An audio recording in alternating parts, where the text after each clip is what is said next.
Good afternoon, everyone. I'd like to call the Westfield Board of Public Works and Safety meeting to order at 1 p.m., 11/16/22. Kim, will you please note the presence of a quorum? Larry Carino, Here. Jim Ake, Here. Mayor Cook. Here. We do have a quorum. All right, thank you. The first item under consideration is the approval of the meeting minutes from October 26, 2022. Is there any discussion? Hearing none, I'd entertain a motion.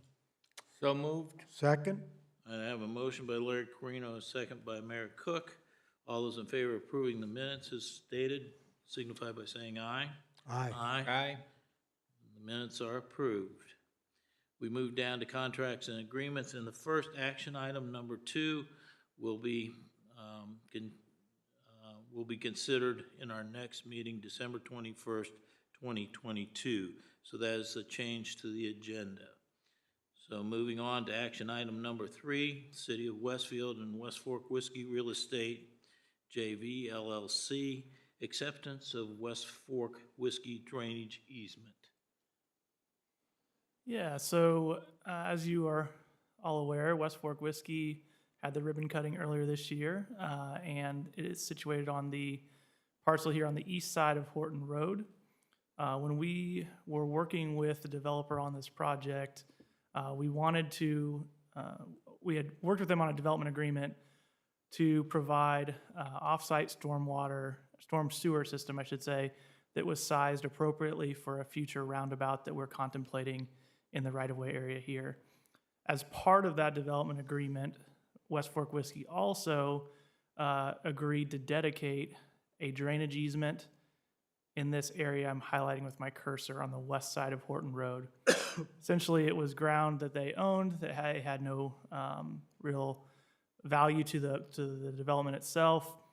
However, when we build this roundabout, this would be extremely valuable for potential stormwater detention. So some type of detention facility to accommodate our additional impervious area when we build the roundabout. So we worked that into the development agreement that they would dedicate at no cost this drainage easement. And at the time that we build this roundabout, we'll utilize this space for detention purposes. The item in front of you is simply the acceptance of that drainage easement. Thank you. Are there any questions? Mayor? John, go back to that picture there. What happens to that segment of Horton Road? Does that go away? It does. So when we build the roundabout, this will be Horton Road that ties into the roundabout. This will be the leg of 191st Street that ties into that roundabout, Spring Mill, and then 193rd. And how will they enter their property? That was already pre-designed. So West Fork Whiskey will build, essentially they're operating on a temporary entrance until we build this roundabout, at which time their entrance will come in off of 191st Street. They'll also have another entrance off of the Horton Road leg. So we contemplated all of that when they were working on their site plan, and the existing Horton Road in this segment will dig up that asphalt. It'll be green space. Very good. What happens to 191st and also Spring Mill? Similarly, we'll still have this segment of roadway to access Grand Park, and we'll likely work with, if a developer comes through on this parcel, we'll work to provide that access. But essentially, that segment beyond access to this parcel and Grand Park would no longer be necessary because we'd be tying into Spring Mill up here. And similarly, we just work on access to these properties, but this piece of Spring Mill would no longer be necessary because you're going to have access directly from this new roundabout. Just for clarification, the easement is just an easement, so they will maintain that strip of land. Yeah, so it'll just be an easement. They retain ownership of the ground, but it allows us to build our detention facilities and maintain our detention facilities in the future in that piece of ground. Thank you. Mm-hmm. This time, I'd entertain a motion for action item number 3. So moved. Second. I have a motion by Mayor Cook, a second by Larry Clarino. All those in favor of approving the motion signify by saying aye. Aye. Aye. Motion carries. We move on to quotes, and action item number 4 is a request for approval to purchase furniture for our new fire station. I guess Chief Gaylor. Yes, so what we have here is a quote from a company called Business Furniture. This is a company that we used last year to set the budget number for this. It's actually just have the quote in the contract to sign. Business Furniture is a QPA or a Sourcewell company as well. So again, a large project like that, we didn't have to go out to bid, use the GPO process, and they're a local, as in like 92nd Street, 86th Street here in Indiana, to get us the furniture for the new station. It's $147,780, 43 cents. So it's a little cheaper than what we actually had budgeted.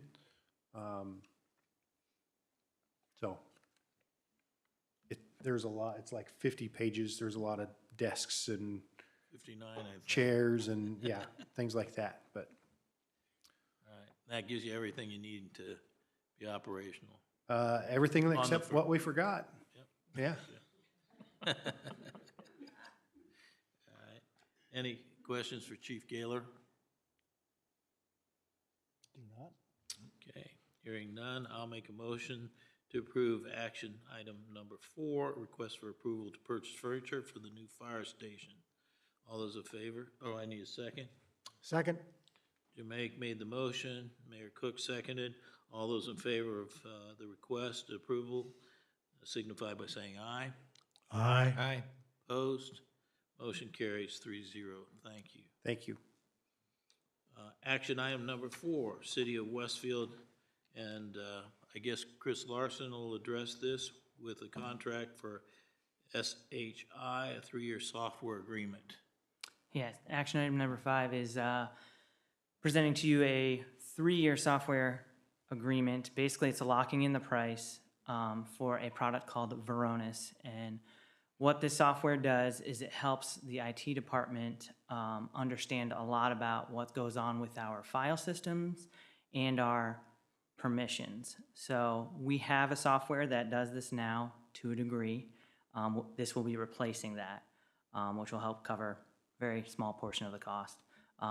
We're actually dropping another piece of software that we're picking up from the state for free. That'll also help offset this cost, but the budget is there for it. And this is just to make you aware of the 3-year agreement. The software, what it does is it actually goes through our entire file share, and it lets us know who has access to what files. And it also can run algorithms on whether it's HIPAA, falls under HIPAA or CGIS compliance, and that way we can bring that stuff to whoever's in charge of that folder attention to make sure that it's in the right place or the right people have permissions to that. It also watches our permissions from our cloud-based Azure Active Directory, which is very helpful as we are syncing more of our logins with cloud-based softwares. The final thing it does is, from a help desk standpoint, is if somebody moves a file and they don't know where it is, really easy to locate it using this software. You can actually search a person's name and see the last couple of things that they've done with a file, which sometimes can be challenging.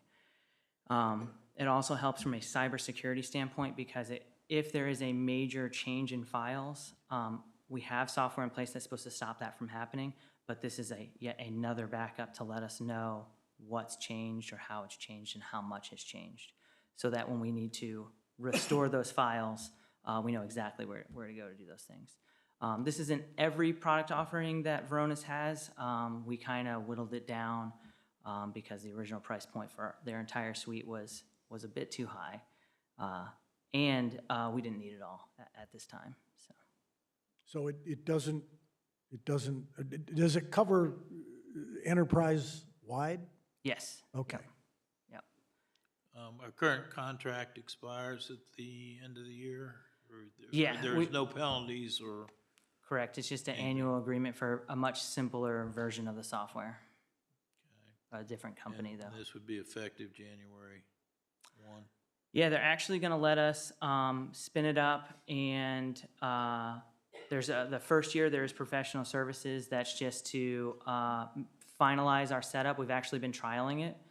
And this will make sure that everything is good to go, and they're gonna let us use it until we officially start next year. Any other questions? The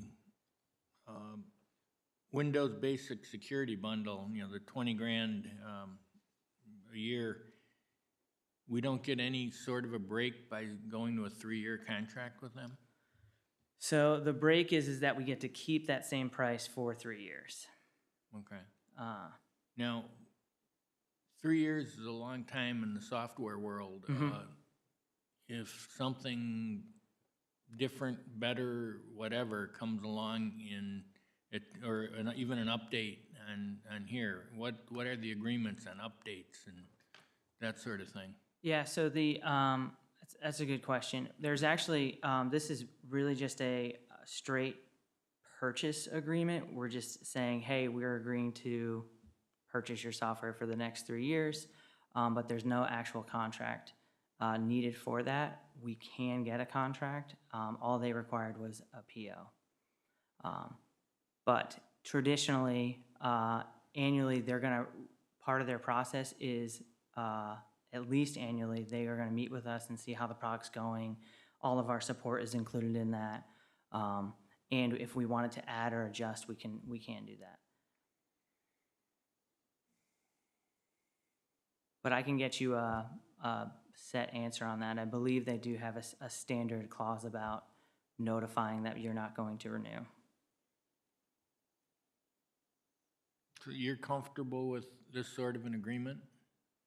You know, it's, the only reason I'm wondering is Sure. because of the way software changes so much. You know, Yeah, and I'll say that Varonis is actually a product we've looked at 3 years ago, I think, is when we first looked at it. And at that time, the company had a very high price point, and they weren't even doing trials.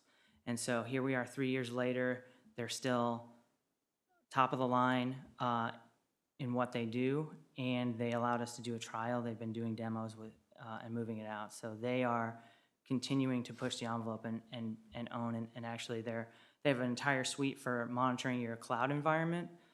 We were just not there yet, which is part of why we had a cut. So they are cutting edge. So I feel pretty comfortable with what we've seen out in the markets moving with this product.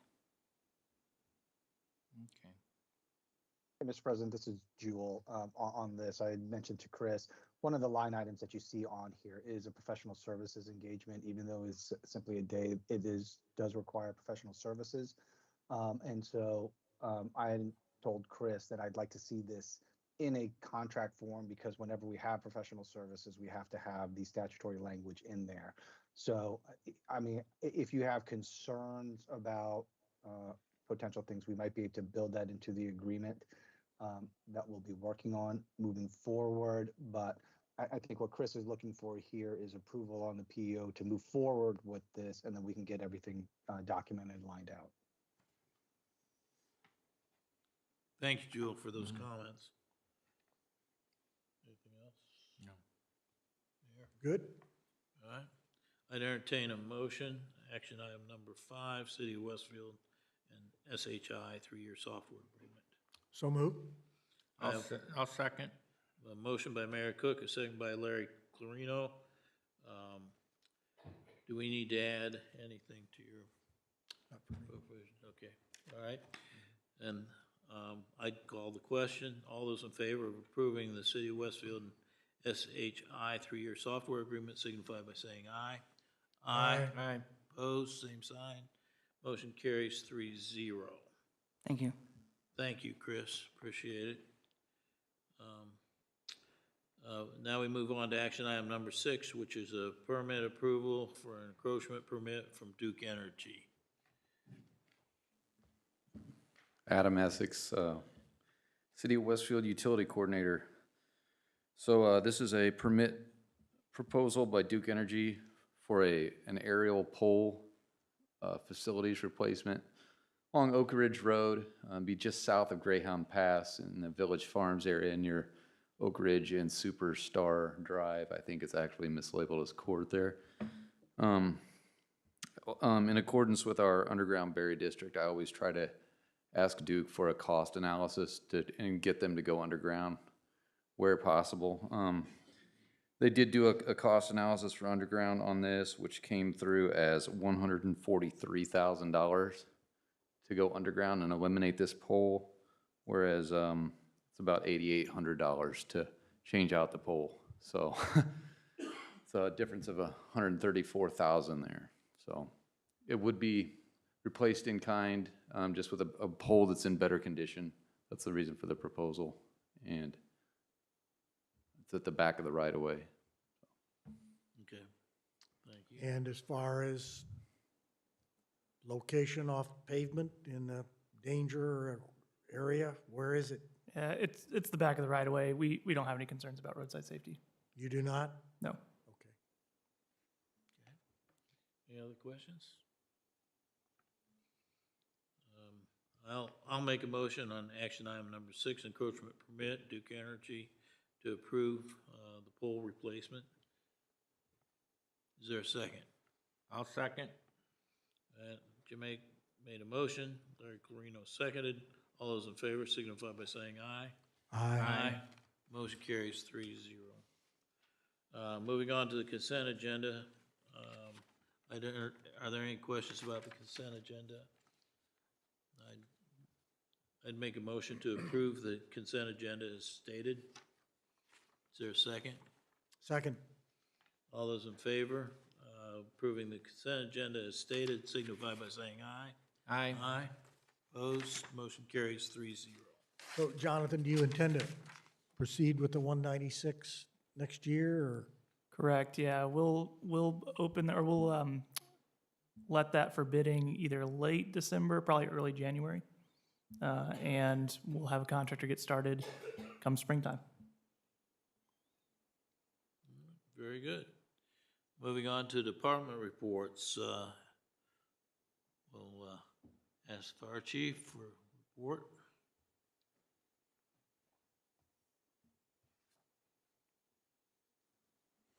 Yeah, standard monthly reports, there's not a lot. A lot different than reports in the past. I will say that we're seeing a trend. We're up about 10% for the year over last year as far as calls. You can see at the end of October we finished with just over 4,000 calls. Last year we finished the year with just over 4,400, almost 4,500 calls. So we're going to be above that for 22, and very near the 5,000 calls. You can kind of see the trend lines. This is from last year, October of 21 to October of 22, up a little bit in District 1 and District 2, and then down a little bit in District 3. So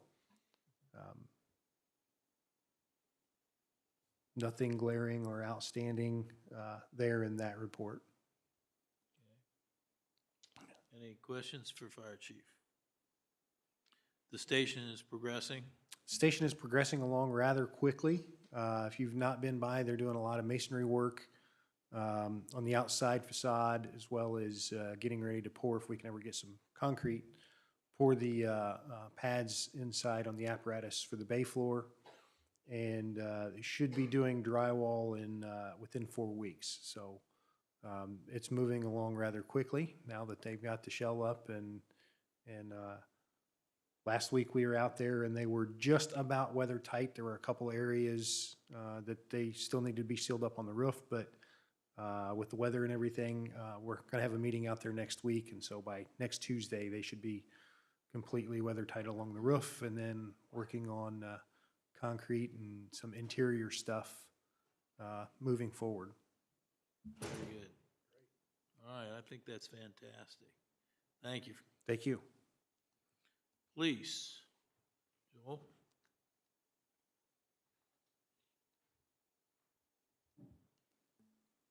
Hello, everybody. You look cold. Yeah. Is something I am- happening outside? I have Loves not, cold weather. I have not adjusted to this temperature. I don't think we have either. So, report was submitted, I think, today or just yesterday, so you might have gotten that a little late. But it's there and for your, reading, entertainment. So I don't have any other things to add today, believe it or not, and, unless you have any questions for me. Any We up to staff pretty well? We're doing well. We get 3 more next year, so we're looking into our hiring and our process for that, and candidates have been doing ride-alongs, and we're getting to know them, and it is a rather small group this time. I think we ended up with 27 applications, something like that. That's happening everywhere. It is. State It police is. can't even get people to apply. It is. We're certain we'll find some really good people out of that group, though. Okay, Very good, thanks. thank you. Thank you. Public Works, Jonathan. So it's snowing. Mayor, I trust you have your plow blade sharpened and ready to go? It's, yes, moving it into position for mounting. All right, perfect. So obviously, we're gearing up for that. It's not all that frequent that we see snow like this in November, but we're ready to go. 161st and Oak Roundabout project, we just closed today on that last remaining right-of-way parcel on the northeast corner of that project. So we are on track to stay on a February letting for that project, which is exciting. Which one? 161st and Oak Roundabout. Okay. So yeah, the last right-of-way parcel, we were able to close on that today, and want to thank Clerk Treasurer's Office as well as our legal team to get that closing done and get payments made on time for that parcel. So that was really important that we got that accomplished by today. Excuse me, but when, that'll be a total closure? It will. When? It'll be a total closure in August, like early August into October. Of next year? Of next 23. year, of next year, correct. If you recall, we were planning on doing that over the summer, but NDOT had their State Road 32 over Cool Creek Bridge project that their schedule slipped some. We recognized we couldn't close 2 east-west routes in the city at the same time, so we bumped our project back for that 161st Street closure. I will note that a decent amount of work is going to be performed with 161st Street remaining open because the way the roundabout is shifted, it's shifted northeast, and there's a substantial amount of work that can be done on Oak Road as well as north of 161st Street that'll help reduce the closure time of 161st Street during construction. So we worked with our designer and worked with NDOT's constructability folks to make sure that we could account for that and reduce that closure time as much as possible. So when is NDOT doing their 32 Cool Creek Bridge? It's starting, I believe, April 15th, somewhere in there, and it may actually be May, now that I think about it. I can get you the exact dates. Is that a total closure? It is, yes, so Wow. it'll be a total closure. They're trying to do that to reduce the length of construction time for that bridge project. I'll get you the exact dates. I've got those dates back at my desk, but yeah, that will be a challenging closure. Unfortunately, there's only so much the city can do about it. It is a state road after all, but we've worked really hard to get some alternative detour routes to document it, and in fact, we may even get some compensation if those roadways are damaged due to that closure. So, Will they mark detours on our streets? so any detours on our streets will be unofficial detours. The official detour will be utilizing State Road 38, US 31. Which and State Road nobody's 38. going to use, but, Correct, so but they're not going to mark anything locally? not locally, but we are going to document the conditions of the roadways for the unofficial detour. So the unofficial detour, which is the route that most locals will take to get around the closure, includes Union, 171st Street, and Cary Road. We're going to document conditions before the closure, and we'll document conditions after the closure. And if there's excessive pavement deterioration, we'll be in line for some compensation on that. So we're working with NDOT the best we can on that particular closure. I do want to jump onto Westfield Park, that culvert project. Friday, we set the three-sided structure, so the big culvert structure got set on Friday. We're doing backfilling and some wing wall work this week. So that one, our contractors made excellent progress on that now that they were able to remobilize once the utilities were out of the way. So very pleased with their progress given the utility delay that we saw on that project, and we'll be on track to get that open back up this year. I will say that we're going to need a little bit warmer temperatures than we have today to get some pavement down out there, but I'm hopeful that that will come through. And then lastly, if you drive by Grand Junction Plaza, we are putting up our Christmas tree up on the stage today, actually. So it's a rather large Christmas tree structure that we are erecting now, and that'll be in place for Westfield and lights come early December. So exciting stuff in Grand Junction Plaza. Okay, very good. And on 161st and Union, the roundabout there, I know during the snow last Saturday, the electric guys were out there with the ongoing saga of the light poles. Yeah. And now they're all gone. What's going on there? Yeah, so Duke had to do a little bit more wiring work to hook up that the wires that have been run through conduit to the service point. The poles have arrived, and my understanding was that either today or tomorrow they'd be putting those poles up. So I will follow up on that. If you don't see people out there today, I'll get you an email and let you know. There's no one out there today. Well, There wasn't at noon. As of So, noon? Okay. As of noon, there wasn't. So. I'll double check on that. Anything else? Thank you, Jonathan. This concludes the agenda. I would make a motion to adjourn. Second? We got a second. All those in favor? Aye. Signify by saying aye. Aye. Aye. We stand adjourned. Thank you. Thank you, Jan. Thank you, Larry.